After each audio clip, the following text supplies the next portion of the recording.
Hello दोस्तों, कैसे हो आप लोग।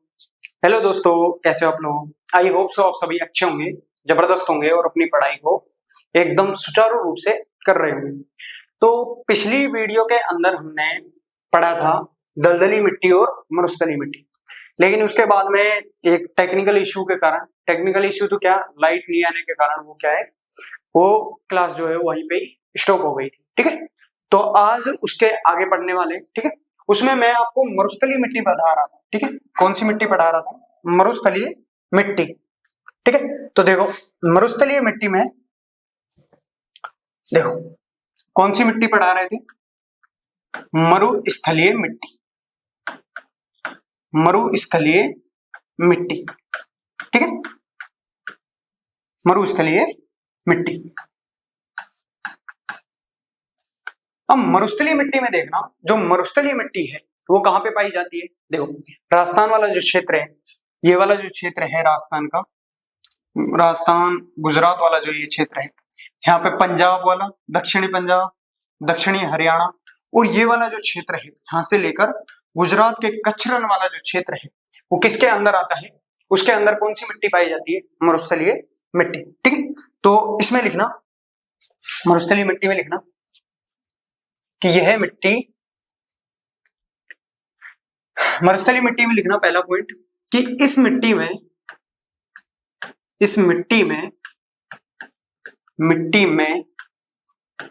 नमी की कमी होती है, नमी की कमी पाई जाती है, कमी पाई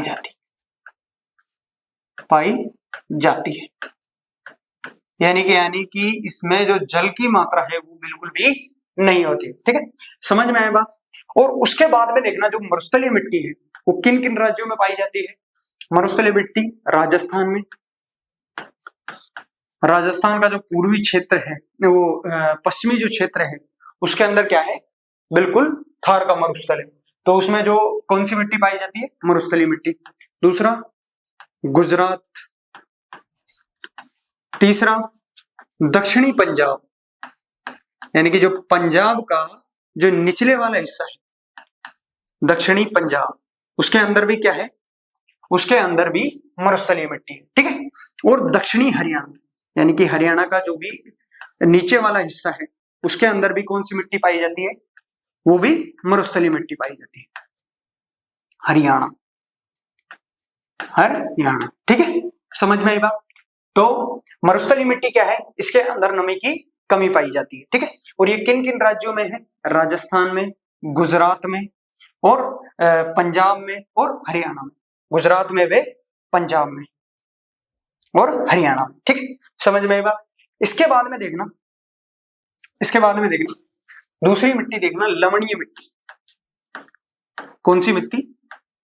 लवणीय मिट्टी या लवणीय मृदा। जो लवणीय मिट्टी है इसको ही क्या है? रहे या कल्लर कहते हैं। यानी कि कल्लर जो भूमि होती है उसमें क्या है, जो अम्लीयता या क्षारीयता जो बढ़ जाने के कारण वहां की जो मिट्टी होती है वो फसल के लिए उपयोगी नहीं होती है, तो लवणीय मिट्टी को ही ऊसर मिट्टी भी कहते हैं। क्या कहते हैं? ऊसर मिट्टी।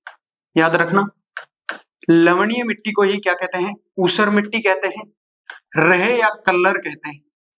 रहे मिट्टी भी कहते हैं और कल्लर मिट्टी भी कहते हैं, ये इसके क्या है? अन्य नाम है। और तीसरा क्या है? कल्लर मिट्टी। ठीक है, कौन सी मिट्टी? कल्लर मिट्टी, कल्लर मिट्टी। समझ में ये बात। वो जो लवणीय मिट्टी है, लवणीय मिट्टी क्या है? इस लवणीय मिट्टी जो है वो खेती करने योग्य नहीं है, तो इसमें ये वाला पॉइंट भी लिख लो कि यह मृदा या लवणीय मृदा, लवणीय मृदा खेती करने योग्य नहीं होती है, खेती करने योग्य नहीं होती है, करने योग्य नहीं होती है, योग्य नहीं होती है। ठीक है, समझ में बात। होती है। ठीक है, अब देखना इसके बाद में जो लवणीय मृदा है ये कहां पे पाई जाती है? ये केवल और केवल गुजरात का जो कच्छ रण क्षेत्र है, कच्छ रण का जो क्षेत्र है उसके अंदर कौन सी मृदा पाई जाती है? लवणीय मिट्टी या ऊसर मिट्टी या रहे या कल्लर मिट्टी। ठीक है, तो ये लिखना, यह मिट्टी, यह मृदा गुजरात के, कहां पे? गुजरात के कच्छ रण में, के कच्छ रण क्षेत्र में, कच्छ रण क्षेत्र में पाई जाती है, क्षेत्र में पाई जाती है। समझ में आई बात? जो लवणीय मृदा है वो कहां पे पाई जाती है? वो कच्छ रण क्षेत्र में पाई जाती है। समझ में आई बात? तीनों पॉइंट समझ में आए। जो लवणीय मिट्टी है, लवणीय मिट्टी का अन्य नाम कौन कौन से हैं? ऊसर मिट्टी, रह मिट्टी या कल्लर मिट्टी। ठीक है, और ये क्या है? ये खेती करने योग्य नहीं होती। ये जो है, ये मिट्टी जो है वो क्या है? खेती करने योग्य नहीं होती है। ठीक है, और ये कहां पे पाई जाती है? गुजरात के कच्छ रण क्षेत्र के अंदर। गुजरात का जो कच्छ रण वाला जो क्षेत्र है उसके अंदर कौन सी मिट्टी पाई जाती है? लवणीय मिट्टी पाई जाती है। समझ में आई बात? अब इसके बाद में देखना, लवणीय मिट्टी दो प्रकार की होती है। लवणीय मिट्टी कितने प्रकार की होती है? दो प्रकार की। लवणीय मिट्टी दो प्रकार की होती है। कितने प्रकार की होती है? दो प्रकार की होती है, होती है। समझ में आई बात? जो लवणीय मिट्टी है वो कितने प्रकार की होती है? दो प्रकार की। कौन कौन सी? अम्लीय मिट्टी। कौन सी मिट्टी? अम्लीय मिट्टी। और दूसरी कौन सी मिट्टी है? क्षारीय। लवणीय मिट्टी और क्षारीय मिट्टी, क्षारीय मिट्टी, क्षारीय मिट्टी, क्षारीय मिट्टी। समझ में आई बात? कौन कौन सी दो मिट्टी है? लवणीय मिट्टी को किन दो भागों में बांटा गया है? दो प्रकार की। कौन कौन सी है? पहली तो है अम्लीय मिट्टी और दूसरी है क्षारीय मिट्टी। ठीक है, अम्लीय मिट्टी क्या होती है? जिस मिट्टी का जो पीएच मान है वो 7.5 से, देखो 7.5 पीएच मान से कम वाली पीएच, ठीक है, 7.5 जो पीएच से कम वाली जो मिट्टी होती है, यानी कि जिसकी अम्लीयता का मान 7.5 से कम हो, यानी कि जिसका पीएच स्केल जो है वो 7.5 से कम होता है, तो कौन सी मिट्टी पाई जाती है? अम्लीय मिट्टी पाई जाती है। तो इसमें लिखना, इस मिट्टी का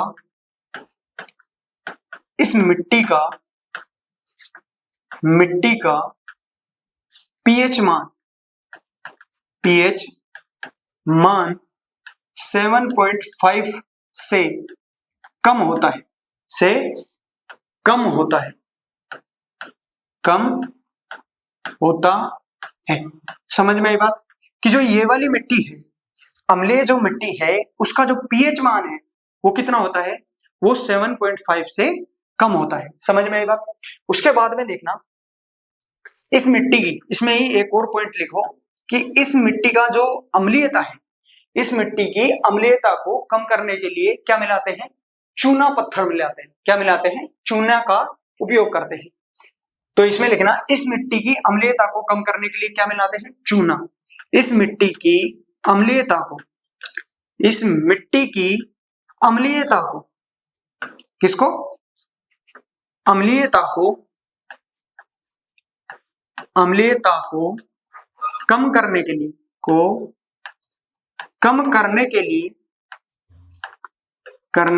लिए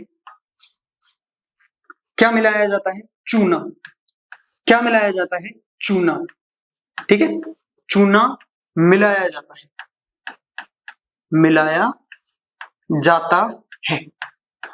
समझ में आई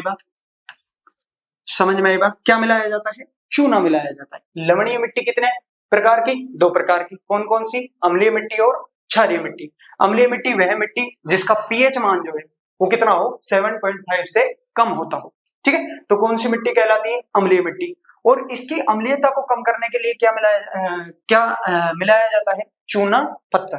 ठीक है, समझ में आई बात? इसके बाद में देखना, क्षारीय मिट्टी। कौन सी मिट्टी? क्षारीय मिट्टी। इसमें देखना कि इस मिट्टी का जो पीएच मान होता है वो कितना होता है? 7.5 से अधिक होता है। तो इसमें लिखना, इस मिट्टी का पीएच मान, 7.5 से, कितने से? 7.5 से अधिक होता है, से अधिक होता है, अधिक होता है, होता है। ठीक है, ये वाला पॉइंट समझ में आया कि इस मिट्टी का जो पीएच मान है वो क्या है? 7.5 से अधिक होता है। जो 7.5 है ये क्या है? एक आदर्श पीएच मान है, यानी कि यहाँ पे कोई भी चीज ना तो अम्लीय होती है और ना ही क्षारीय होती है। समझ में आई बात? तो यहाँ से जो 7.5 से कम होती है वो अम्लीय पाई जाती है, और 7.5 से अधिक होती है तो वो कौन सी मिट्टी पाई जाती है? क्षारीय मिट्टी। समझ में आई बात? इसके बाद में देखना कि इस मिट्टी की जो क्षारीयता है, क्षारीयता को कम करने के लिए क्या मिलाते हैं? इस मिट्टी की क्षारीयता को कम करने के लिए क्या मिलाते हैं? जिप्सम। जिप्सम इस मिट्टी की क्षारीयता को कम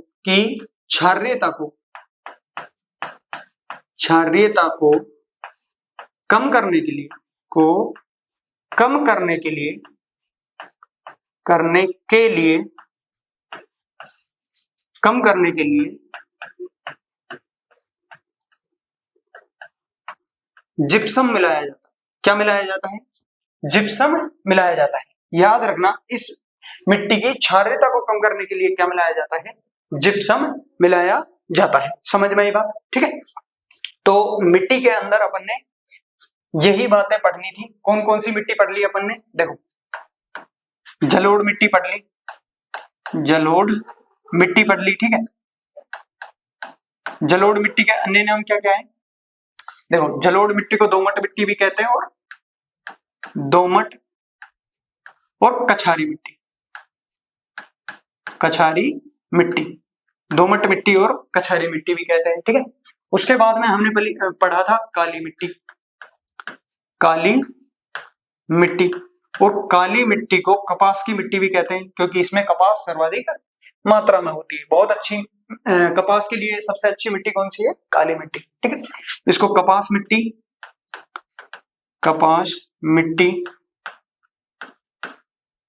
और लावा मिट्टी भी कहते हैं।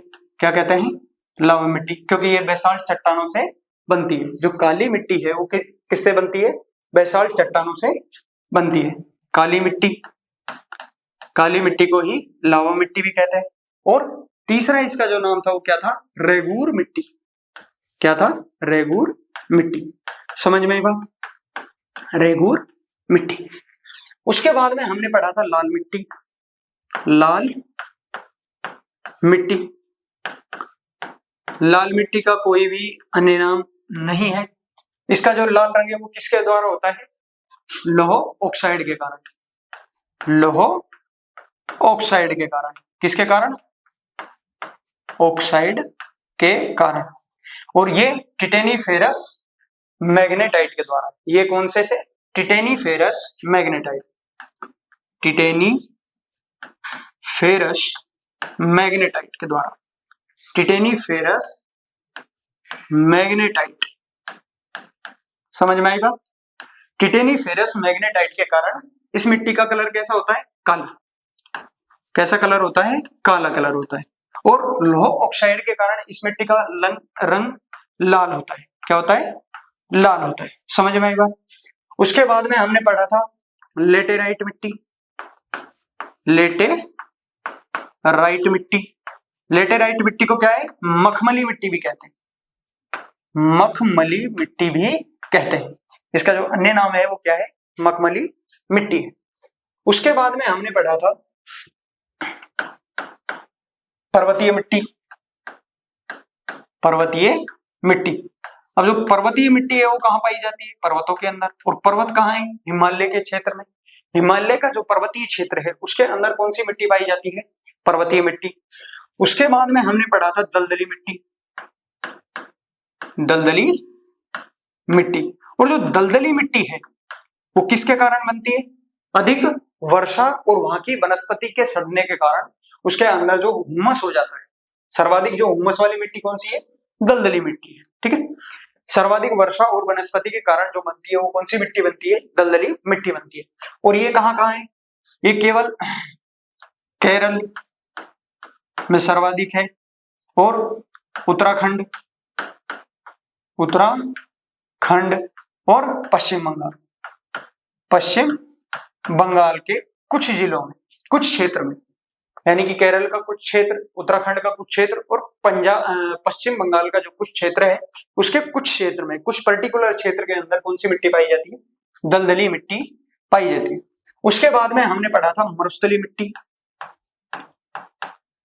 मरुस्थलीय मिट्टी। और जो मरुस्थलीय मिट्टी है ये कहां पाई जाती है? राजस्थान में।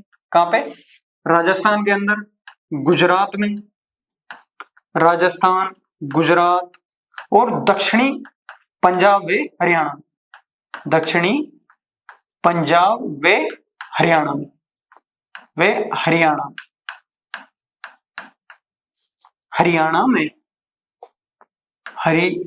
में, ठीक है, समझ में आई बात? तो पर्वतीय मिट्टी हो गई, दलदली मिट्टी हो गई, मरुस्थलीय मिट्टी हो गई, ठीक है। उसके बाद में आती है लवणीय मिट्टी। कौन सी? लवणीय मिट्टी, ठीक है, लवणीय मिट्टी, ठीक है। और लवणीय मिट्टी कितने प्रकार की होती है? 2 प्रकार की। और ये कहां पे पाई जाती है? गुजरात के कच्छ रण में। कहां पे? गुजरात के कच्छ रण में, कच्छ रण क्षेत्र में, कच्छ रण क्षेत्र में। और इसको क्या क्या कहते हैं? ऊसर मिट्टी भी कहते हैं, ऊसर मिट्टी भी कहते हैं इसको। और इसको क्या कहते हैं? रहे या कलर, रहे मिट्टी भी कहते हैं और कलर मिट्टी भी कहते हैं, ठीक है। और ये कितने प्रकार की होती है? 2 प्रकार की, अम्लीय मिट्टी, अम्लीय मिट्टी और क्षारीय मिट्टी, और क्षारीय मिट्टी।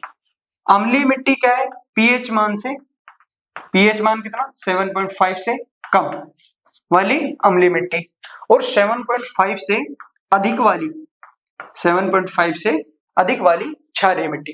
और अम्लीय मिट्टी की अम्लीयता को कम करने के लिए चूना पत्थर, कौन सा? चूना पत्थर। और क्षारीय मिट्टी की क्षारीयता को कम करने के लिए कौन सा? जिप्सम। क्या? जिप्सम मिलाया जाता है, ठीक है, समझ में आई बात? तो यही है कृषि के अंदर, ये जो 8 प्रकार की कृषियां हैं ये किसके द्वारा है? ये 8 मिट्टियां जो है ICAR, ICAR का मतलब हो गया Indian council for agriculture research, यानी कि भारतीय कृषि अनुसंधान केंद्र। ICAR का मतलब क्या हो गया? Indian council for agriculture research, भारतीय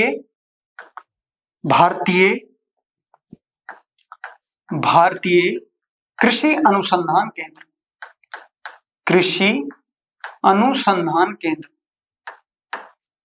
संधान केंद्र, समझ में आएगा? भारतीय कृषि अनुसंधान केंद्र, ठीक है, समझ में आएगा? तो हमारा जो मिट्टी वाला जो टॉपिक है वो यहाँ पे होता है कंप्लीट, ठीक है। और आज हम पढ़ने वाले हैं कृषि। आज क्या पढ़ेंगे अपन? कृषि। आज क्या पढ़ेंगे अपन? कृषि। देखो कृषि बहुत ही इंपॉर्टेंट पॉइंट भी है और वैसे भी देखा जाए तो एक महत्वपूर्ण चीज भी है, क्योंकि जो भारत की जो संपूर्ण जनसंख्या है वो किस पर आधारित है? कृषि पर। यदि किसान कृषि ना करे तो शायद से कल्पना करना बहुत ही मुश्किल है। देखो कृषि बहुत सी प्रकार की होती है, जैसे मिश्रित कृषि भी होती है, यानी कि कृषि के साथ भी कोई अन्य काम कर लेना, जैसे पशुपालन हुआ, दुग्ध डेयरी वगैरह हुआ।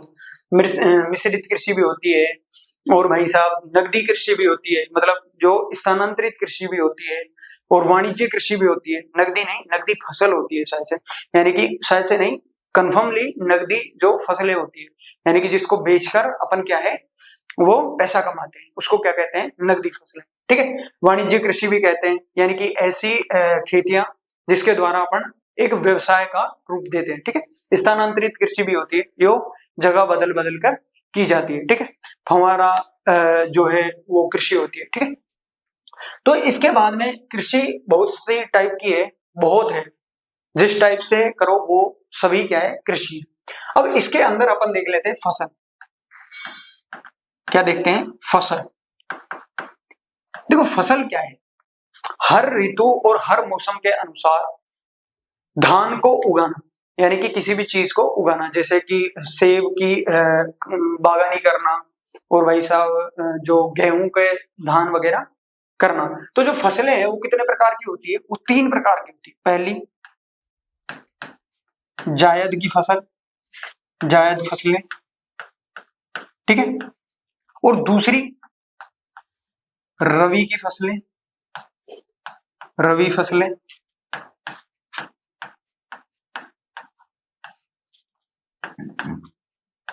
और तीसरी है खरीफ की फसलें,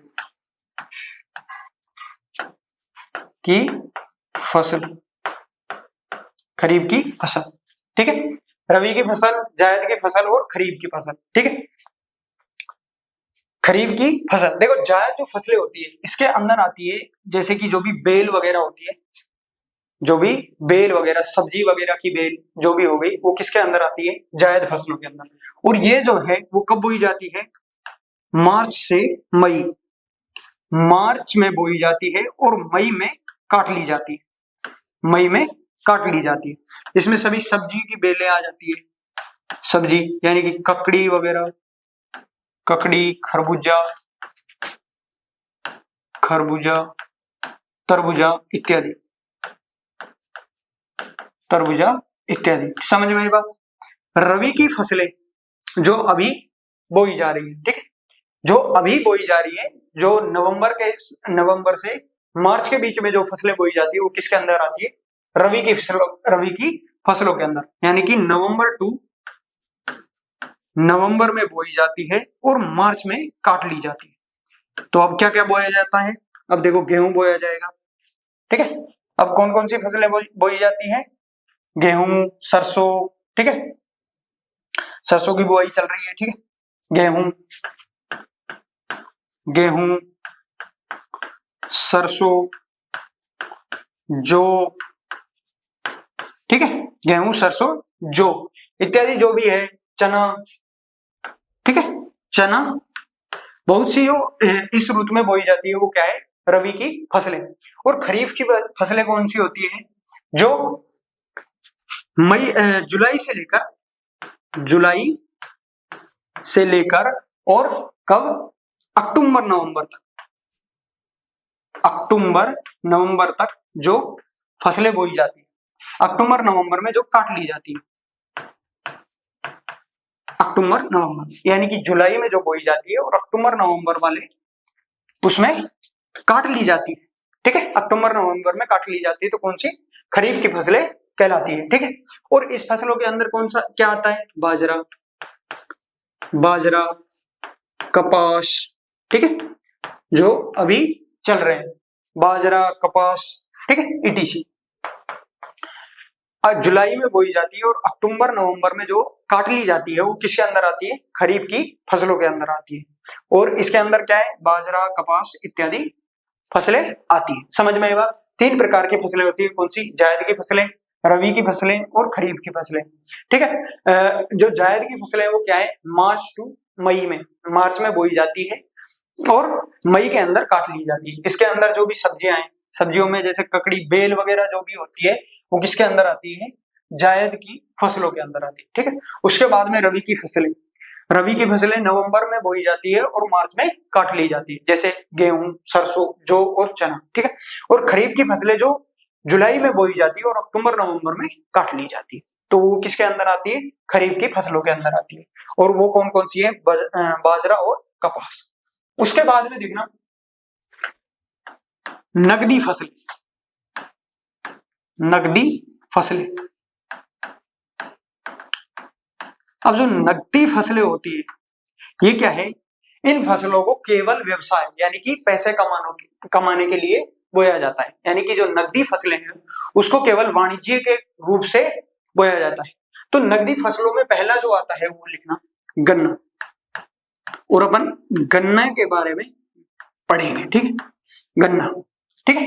देखो जो गन्ना है, गन्ना जो सबसे पहले बोया गया था वो किस देश में बोया गया था? वो भारत में, यानी कि गन्ने का जो जन्म स्थान है वो कहां पे है? भारत में। गन्ने का जन्म स्थान जो है वो कहां पे है? भारत में, यानी कि भारत में सबसे पहले गन्ने का उत्पादन किया गया था। ठीक है, जन्म जो स्थान है वो कहां पे है, भारत के अंदर है। ठीक है, उसके बाद में देखना एक और पॉइंट लिखना, गन्ने का सर्वाधिक उपयोग सर्वाधिक उत्पादन, यानी कि जो गन्ना है वो सबसे ज्यादा किस देश में बोया जाता है। गन्ने का सर्वाधिक उत्पादन किस देश में किया जाता है, सर्वाधिक उत्पादन किस देश में किया जाता है, किस देश में किया जाता है, किस देश में किया जाता है। तो सबसे ज्यादा जो उत्पादन है गन्ना का वो ब्राजील में किया जाता है। कहां पे, ब्राजील में। समझ में आएगा, यानी कि जो गन्ने का सबसे ज्यादा जो उपज है वो कहां पे होती है, ब्राजील के अंदर होती है। ठीक है, और उसके बाद में जो दूसरा स्थान है वो दूसरा स्थान किसका है, भारत का। दूसरे स्थान पर जो आता है, पहले स्थान पर ब्राजील, उत्पादन के मामले में जो पहले स्थान पर है वो कौन सा है, ब्राजील। यहां पे लिख लेना पहला। ठीक है, और उसके बाद में लिखना दूसरा जो स्थान है वो क्या, वो किसका है, वो है भारत का। वो किसका है, भारत का। यानी कि गन्ने के उत्पादन में, यानी कि गन्ना जो बोया जाता है वो सर्वाधिक कहां पे, ब्राजील में, और दूसरे स्थान पर कहां पे, भारत के अंदर। ठीक है, ठीक है। उसके बाद में एक और पॉइंट लिखना कि जो गन्ने की खपत यानी कि जो सबसे ज्यादा गन्ना जो यूज में लिया जाता है, उपयोग में जो लिया जाता है, वो किस देश में लिया जाता है, वो भारत में। तो गन्ने की जो खपत है, गन्ने की सर्वाधिक खपत, गन्ने की सर्वाधिक खपत वाला देश, खपत या कभी कभी उपभोग भी दे देता है। उपभोग का मतलब है किसी चीज का यूज लेना। उपभोग किस देश में होता है, किस देश में, तो उस देश का नाम है भारत। यानी कि भारत में जो गन्ना है वो सबसे ज्यादा यूज किया जाता है। तो यहां पे क्या आएगा, भारत। समझ में आई बात, समझ में आई बात। जो गन्ने का सर्वाधिक उत्पादन ब्राजील में, दूसरे स्थान पर भारत में। ठीक है, और जो गन्ने का सबसे ज्यादा उपयोग भारत के अंदर किया जाता है, कौन से देश में किया जाता है, भारत के अंदर किया जाता है। ठीक है, ये देखो भारत जो है वो क्या है, संपूर्ण विश्व का 40% गन्ना उत्पादित करता है। यानी कि भारत जो है वो संपूर्ण जो गन्ने का उत्पादन है, गन्ना जो संपूर्ण पूरे विश्व में जो उत्पादित किया जाता है, बोया जाता है, उसका 40% कहां से, भारत के अंदर से जाता है। ठीक है, समझ में आई बात। इसके बाद में देखना नेक्स्ट वाले पेज में देखते हैं कि जो भारत के अंदर सर्वाधिक जो उत्पादन है वो गन्ने का कौन सा राज्य करता है। भारत के अंदर सर्वाधिक गन्ना कहां पे उत्पादित होता है, भारत में सर्वाधिक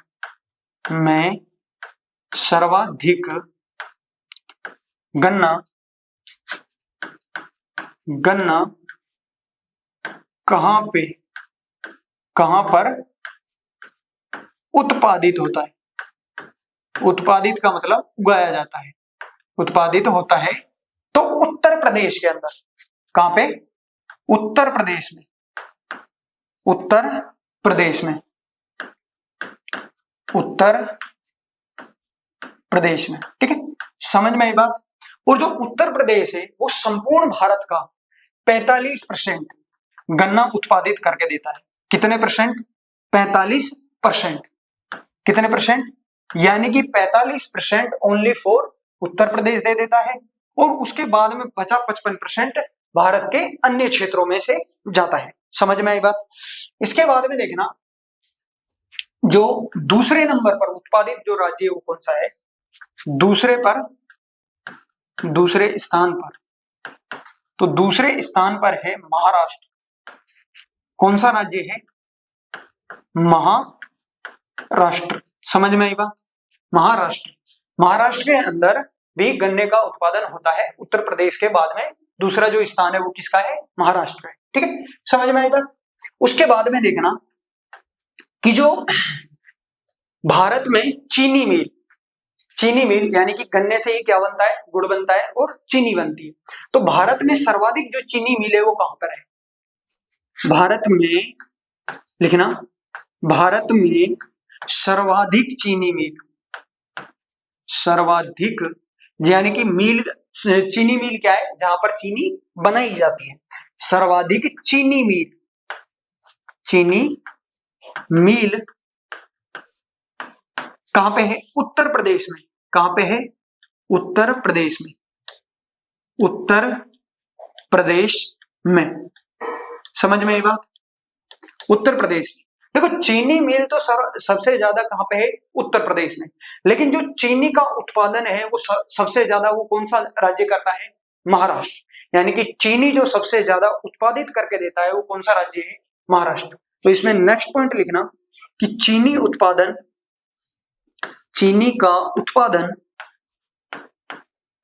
उत्पादन सर्वाधिक, चीनी का उत्पादन सर्वाधिक महाराष्ट्र में होता है। कहां पे होता है, महाराष्ट्र में होता है। कौन से राज्य में होता है, महाराष्ट्र में होता है। यानी कि चीनी का जो सर्वाधिक उत्पादन है वो कौन से राज्य में होता है, महाराष्ट्र के अंदर होता है। ठीक है, समझ में आई बात। देखो गन्ने का जो जन्म स्थान है वो कौन से देश में है, भारत में है। यानी कि जो सबसे पहले जो गन्ना बोया गया था वो किस देश में बोया गया था, भारत के अंदर बोया गया था। ठीक है, उसके बाद में जो गन्ने का उत्पादन है, जो फिलहाल के टाइम पे जो गन्ने का उत्पादन सबसे अधिक कौन सा देश करता है, ब्राजील करता है। कौन सा देश करता है, ब्राजील करता है। और जो दूसरे स्थान पर है, कौन से स्थान पर, दूसरे स्थान पर है, वो कौन सा देश है, भारत देश। और जो भारत देश है वो क्या है, 40%, कितना, 40% गन्ना विश्व को देता है, यानी कि उत्पादित करता है। ठीक है, उसके बाद में देखना जो गन्ने की खपत, यानी कि गन्ने का जो सर्वाधिक उपयोग है वो कौन सा देश करता है, भारत देश करता है। ठीक है, और भारत देश में सर्वाधिक जो उत्पादन होता है गन्ने का वो कौन से राज्य में होता है, उत्तर प्रदेश के अंदर होता है।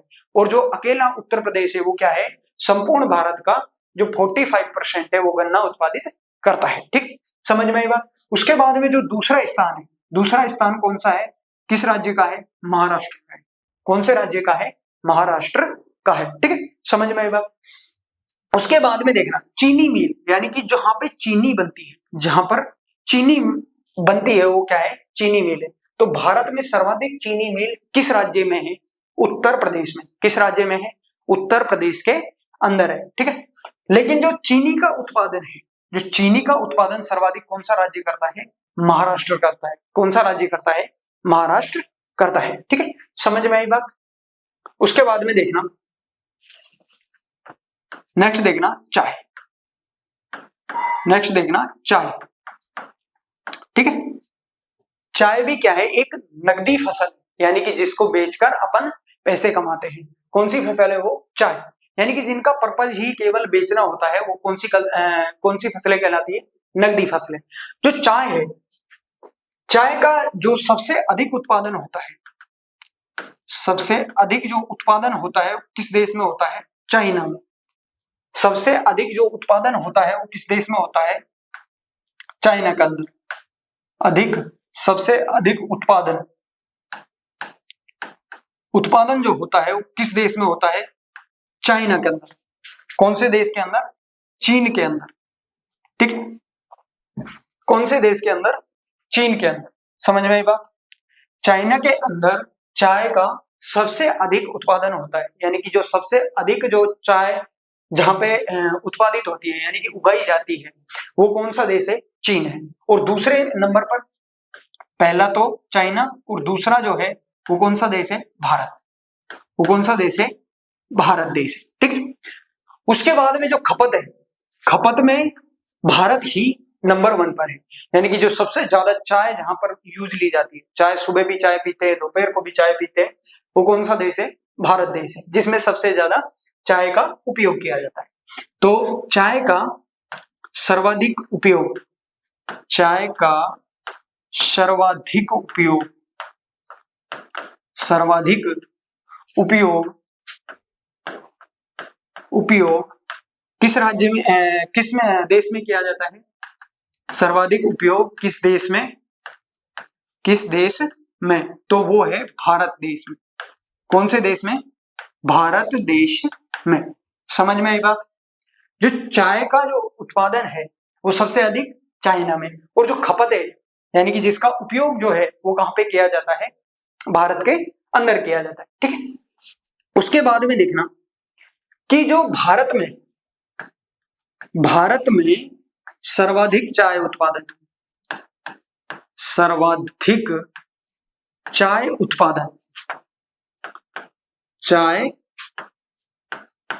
उत्पादन जो होता है वो कहां पे होता है? वो होता है असम राज्य में। कौन से राज्य में? असम राज्य में। किस राज्य के अंदर सर्वाधिक चाय का उत्पादन होता है? असम राज्य के अंदर चाय का उत्पादन सर्वाधिक होता है। ठीक, और जो दूसरे स्थान पर जो है वो कौन सा राज्य है? दूसरे स्थान पर है पश्चिम बंगाल। कौन सा राज्य है? पश्चिम बंगाल। समझ में आई बात? यानी कि जो सर्वाधिक उत्पादित जिला जो राज्य है वो कौन सा है? असम राज्य है, और दूसरा जो राज्य है वो कौन सा है? पश्चिम बंगाल। ठीक है, समझ में आई बात? इसके बाद में लिखना कि चाय में कोफीन या थीन पाया जाता है। कोफीन भी कहते थे और थीन भी, लेकिन मेरे हिसाब से जो गूगल वगैरह करते हैं तो उसमें दोनों ही चीज मिलती है, यानी कि कोफीन भी मिलता है और थीन भी मिलता है। चाय में कोफीन व थीन पाया जाता है। थीन पाया जाता है, और ये क्या करता है? ये नींद को भगा देता है, यानी कि थोड़ी बहुत नींद जो होती है उसको भगा देता है। ठीक है, समझ में आई बात? तो चाय का जो सर्वाधिक उत्पादन वाला जो देश है वो कौन सा है? चाइना है, और दूसरा जो उत्पादन वाला जो सर्वाधिक चाय का उत्पादन वाला देश कौन सा है? भारत है। और उपयोग के रूप से देखा जाए तो सर्वाधिक जो उपयोग है चाय का वो कौन से देश के अंदर किया जाता है? भारत देश के अंदर किया जाता है। ठीक है, उसके बाद में भारत में सर्वाधिक चाय उत्पादित करने वाला राज्य कौन सा है? असम है, और दूसरे नंबर पर कौन सा राज्य आता है? वो पश्चिम बंगाल। कौन सा राज्य आता है? पश्चिम बंगाल आता है। ठीक है, और चाय के अंदर कैफीन व थीन पाया जाता है। कैफीन व थीन पाया जाता है। ठीक, इसके बाद में देखना कहवा। अब कहोगे ये क्या है? देखो, ये जो है ये चाय की तरह ही एक पेय पदार्थ है। एक क्या है? पीने का, जैसे चाय को पिया जाता है ऐसे ही इसको पिया जाता है, और ये जम्मू कश्मीर की तरफ सर्वाधिक पिया जाता है। ठीक है, तो कहवा जो है इसका ऊपर भी कई बार क्वेश्चन बन जाता है। ठीक, तो इसको भी याद रखना। तो इसका जो सर्वाधिक जो उत्पादन है, इसका जो सर्वाधिक उत्पादन वाला जो राज्य है वो कौन सा है? उत्पादन वाला राज्य जो है वो कौन सा है? कर्नाटक है। कर्नाटक। ठीक है, ये क्या है? कहवा भी एक क्या है? एक पेय पदार्थ है। ये क्या है? यह भी एक पेय पदार्थ है। यह भी देखो, याद करने के लिए ये भी याद रखना कि यह भी एक चाय की तरह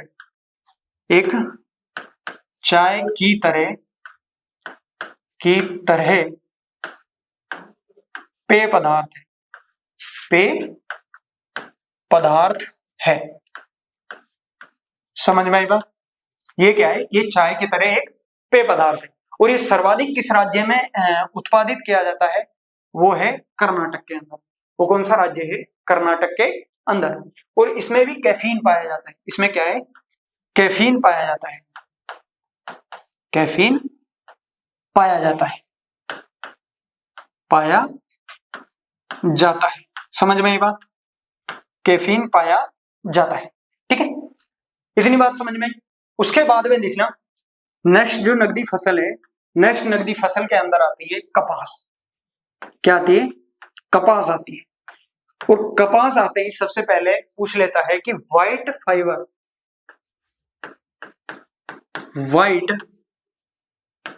फाइबर किसे कहते हैं? तो जो व्हाइट फाइबर है वो किसे कहते हैं? कपास को। व्हाइट फाइबर किसे कहते हैं? कपास को। किसे कहते हैं? कपास को कहते हैं। समझ में आई बात? कपास को कहते हैं। ठीक है, इतनी बात समझ में आई। कपास को क्या कहते हैं? व्हाइट फाइबर कहते हैं। ठीक है, और ये सर्वाधिक किस राज्य में उत्पादित होती है? यानी कि गुजरात के अंदर कपास का सर्वाधिक उत्पादन होता है। तो कपास का सर्वाधिक उत्पादन किस राज्य में? कपास का सर्वाधिक उत्पादित वाला जो राज्य है वो कौन सा है? गुजरात। कपास का सर्वाधिक उत्पादन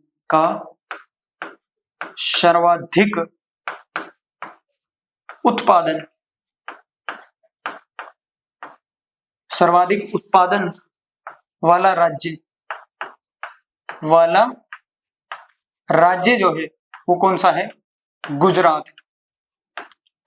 गुजरात। समझ में आई बात? कपास को क्या है? व्हाइट फाइबर कहते हैं। और ये क्या है? ये सबसे ज्यादा जो उत्पादन वाला जो राज्य है वो कौन सा है? गुजरात है। ठीक है, इससे क्या है? सूती कपड़े वगैरह बनाए जाते हैं। ठीक है, समझ में आई बात? तो इसको लिखना इतना जरूरी है नहीं, सभी को पता है कपास से क्या है? वस्त्र वगैरह बनते हैं, सूत वगैरह बनते हैं, धागे वगैरह बनते हैं। ठीक है, तो इसमें यही याद रखना कि जो सर्वाधिक उत्पादन वाला जो राज्य है वो कौन सा है? गुजरात है। और इसे क्या है? व्हाइट फाइबर भी कहते हैं। इसे क्या कहते हैं? व्हाइट फाइबर भी कहते हैं। उसके बाद में लिखना जूट। जूट भी क्या है? एक नकदी फसल है, यानी कि इसको भी केवल बेचने के लिए उगाया जाता है। ठीक है, जूट। अब जूट में देखना, जो जूट है, जूट जो है वो सर्वाधिक कहां पे होता है? पश्चिम बंगाल के अंदर होता है। और इसे क्या है? गोल्डन फाइबर कहते हैं। इसे क्या कहते हैं? Golden fibre. इसे क्या है? गोल्डन फाइबर भी कहते हैं। गोल्डन फाइबर भी कहते हैं। समझ में आई बात? इसे क्या कहते हैं? गोल्डन फाइबर भी कहते हैं। और जूट को जो सर्वाधिक उत्पादन वाला जो राज्य है वो कौन सा है? सर्वाधिक उत्पादन वाला जो राज्य है वो कौन सा है? पश्चिम बंगाल। सर्वाधिक उत्पादन वाला राज्य जो राज्य है वो कौन सा है? पश्चिम बंगाल। समझ में आई बात? जो जूट है, जूट का जो सर्वाधिक उत्पादन किया जाता है वो किस राज्य के अंदर किया जाता है? पश्चिम बंगाल के अंदर किया जाता है। ठीक है, समझ में आई बात? इसके बाद में जो नकदी फसलें हैं वो तो हो जाती है खत्म, और अब आती है खाद्यान्न फसलें। खाद्यान्न फसलें में कौन कौन सी? गेहूं, ज्वार, बाजरा और जो चावल वगैरह हो गए, तो वो किसके अंदर आती है? खाद्यान्न फसलों के अंदर। यानी कि जिनको खाने के उद्देश्य से बोया जाता है उसको कौन सी कहते हैं? खाद्यान्न फसलें। उसको कौन सी फसलें कहते हैं? खाद्यान्न फसलें। समझ में आई बात? खाद्यान्न फसलें। अब खाद्यान्न फसलों के अंदर लिखना चावल। खाद्यान्न फसलों के अंदर लिखना चावल। चावल क्या है?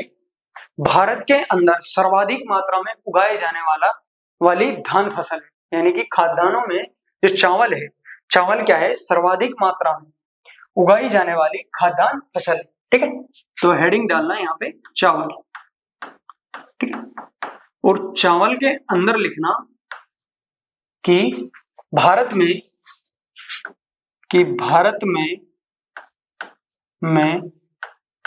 सर्वाधिक मात्रा में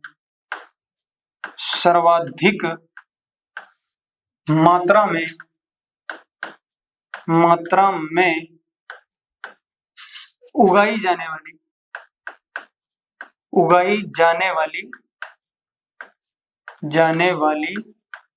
खाद्यान्न फसल कौन सी है? चावल। उगाई जाने वाली खाद्यान्न फसल कौन सी है? खाद्यान्न फसल जो है वो कौन सी है? चावल है। वो कौन सी है? चावल है। समझ में आई बात? कि भारत में जो सर्वाधिक मात्रा में उगाई जाने वाली जो फसल है, खाद्यान्न फसल है, वो कौन सी है? चावल है। ठीक है, और जो चावल है, चावल का सर्वाधिक उत्पादन, चावल का सर्वाधिक जो उत्पादन है उत्पादन जो है वो किस राज्य में होता है? पश्चिम बंगाल का। किस राज्य में? पश्चिम बंगाल में। ठीक है, समझ में आई बात? यानी कि भारत में जो सर्वाधिक चावल का उत्पादन होता है वो किस राज्य में होता है? पश्चिम बंगाल के अंदर होता है। ठीक है, उसके बाद में एक और बात याद रखना कि चावल का जो कटोरा है वो पश्चिम बंगाल को नहीं कहा जाता। वो क्या है? पश्चिम बंगाल को नहीं कहा जाता। लेकिन जो चावल का जो उत्पादन है वो सर्वाधिक किस राज्य में होता है? पश्चिम बंगाल में। लेकिन जो चावल का कटोरा है वो किसको कहा जाता है? छत्तीसगढ़ को। चावल का कटोरा, कटोरा किस राज्य को कहा जाता है? चावल का कटोरा किस राज्य को कहा जाता है? किस राज्य को कहा जाता है? राज्य को कहा जाता है, कहा जाता है, तो वो है छत्तीसगढ़। वो कौन सा राज्य है? छत्तीसगढ़। छत्तीसगढ़, समझ में आएगा? यानी कि छत्तीसगढ़ राज्य को चावल का कटोरा कहते हैं। क्या कहते हैं? चावल का कटोरा किस राज्य को कहते हैं? छत्तीसगढ़ को कहते हैं। ठीक है, और उसके बाद में लिखना दक्षिण भारत में या दक्षिण भारत का, दक्षिणी भारत का, दक्षिणी भारत का, यानी कि जो प्रायद्वीपीय भारत है, यानी कि जो नीचे वाला जो भाग है, ये वाला जो भाग है, इसमें दक्षिणी भारत का कटोरा, दक्षिणी भारत में चावल का कटोरा, में चावल का कटोरा किसे कहा जाता है? में चावल का कटोरा, चावल का कटोरा, कटोरा किसे कहा जाता है? तो जो दक्षिणी भारत है, यानी कि जो प्रायद्वीपीय भारत है, उसके अंदर जो चावल का कटोरा है वो कृष्णा नदी घाटी को कहा जाता है। यानी कि कृष्णा नदी के जो आसपास का जो मैदानी क्षेत्र है उसको क्या है? चावल का कटोरा कहा जाता है। ठीक है, तो इसमें लिखना कृष्णा नदी का कटोरा, कृष्णा नदी की घाटी, की घाटी को, कृष्णा नदी की जो घाटी है, कृष्णा नदी की घाटी को क्या है? चावल का कटोरा। दक्षिण भारत में, दक्षिणी भारत का चावल का कटोरा किसे कहा जाता है? कृष्णा नदी की घाटी को। समझ में एक बात? देखो, भारत में सर्वाधिक जो उत्पादन किया जाता है वो कहाँ पे? पश्चिम बंगाल के अंदर। और जो चावल का कटोरा है वो किस राज्य को कहा जाता है? छत्तीसगढ़ को कहा जाता है। और दक्षिण भारत में जो चावल का कटोरा है वो किसको कहा जाता है? कृष्णा नदी को कहा जाता है। ठीक है, उसके बाद में इसमें एक और पॉइंट लिखना कि जो गोल्डन राइस, गोल्डन राइस, अभी गोल्डन राइस क्या है? ये क्या है? ये नॉर्मल जो चावल होता है उसके जीन को परिवर्तित करके उनमें विटामिन ए की मात्रा को बढ़ाया। वैज्ञानिकों द्वारा जो सामान्य चावल थे उसके जीन को परिवर्तित करके एक नया चावल बनाया गया। कौन सा? गोल्डन राइस, जिसमें क्या है? विटामिन ए की बहुत प्रचुर मात्रा में पाई जाती है। विटामिन ए की जो मात्रा है वो प्रचुर पाई जाती है। ठीक है, तो गोल्डन राइस में लिखना इस चावल में विटामिन ए, में विटामिन ए की मात्रा को, इस चावल में विटामिन ए की मात्रा को बढ़ाने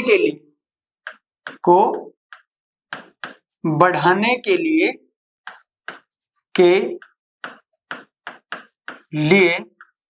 वैज्ञानिकों ने